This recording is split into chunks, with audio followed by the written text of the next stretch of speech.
Hello and welcome back to FT Business School. Now more than ever, companies have a global footprint, manufacturing in one country, selling in another, which means they need to be acutely aware of the different norms and practices operating across cultures. One person who understands the full implications of this is Michael Posner, Professor of Business and Society at New York University's Stern School of Business and founder of the Stern Center for Business and Human Rights. Professor Posner, you've been in charge of this centre now for 2 years. Over that time, have you seen businesses become more aware of these issues? I think they are becoming more aware. The media is making them aware, social media. I think young people especially are more attuned to environmental and social issues, and that's meaning as consumers they're paying attention to these things, and I think it's making companies pay attention as well. So what kind of changes have you seen? Well, what we've seen when we got to Stern 2 years ago, 6 weeks after we arrived, Rana Plaza collapsed in Bangladesh.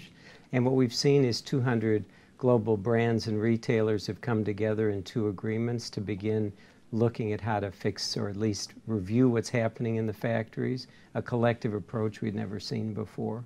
We're seeing now with the World Cup, with what's happening in Qatar, that sponsors of the football are now saying we have to pay attention to where the workers are and how they're being treated. We're seeing it in the privacy issues relating to Google and Microsoft after the Snowden affair. So every industry has its own issues, but we're really seeing companies now saying, oh my God, we have risks here, but we also have to look affirmatively at how we build sustainable models. So what do you think is driving this from the company's point of view? Is it the perception? Or they actually believe these things need to change? Or is it just simply that they need to make money, they need to change? I think it's a combination, honestly. There is certainly a risk to reputation, which drives a lot of people to take a look at these issues. But you also have leaders like Paul Polman at Unilever who've said, I want to run a company that's going to be a global leader in the 21st century. I want the best people working for me.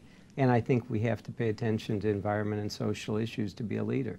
So to me, that's the future. Leaders like that in business really driving it. So what do you see as the biggest sort of obstacle still to pushing through this kind of agenda? Well, I think it's we live in a world that's very competitive, and I think investors are often operating on very short-term horizons, especially in the U.S. I think that short-termism drives companies to make a lot of bad decisions. And so one of the things we've got to do is begin to take a longer term view and get the investment community to say we're going to take longer bets on companies that basically build sustainable models that protect human rights, the environment, and also make a profit. This is about doing good and doing well. Right, so you're a lawyer by training, so a pretty obvious question here. Is your centre best placed in a business school or would it be better in a law school? Absolutely better in a business school, because these are issues that are not going to be resolved unless the business community feels they can make a business case for doing the right thing. And lawyers tend to be very focused on litigation, regulation, legislation. I don't think that's going to work in this context. It's a piece of the solution, but there really has to be a buy-in from corporate leaders. And business schools need to be turning out leaders of the future who say this is part of what we do in the 21st century. We're global. It's a small world, it's a more connected world. We need to be paying attention to these issues. So on a practical level, what would you like to see business schools do to achieve this? I think there ought to be more business schools basically teaching human rights as a discipline, but also integrating it into other aspects, management, operations, finance. The traditional business school agenda, I think, lends itself to having human rights integrated across the board.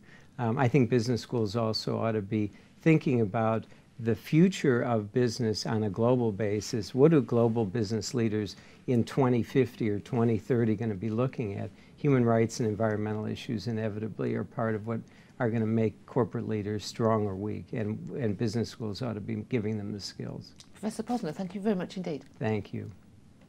For more on this and other business schools topics, go to ft.com/business education.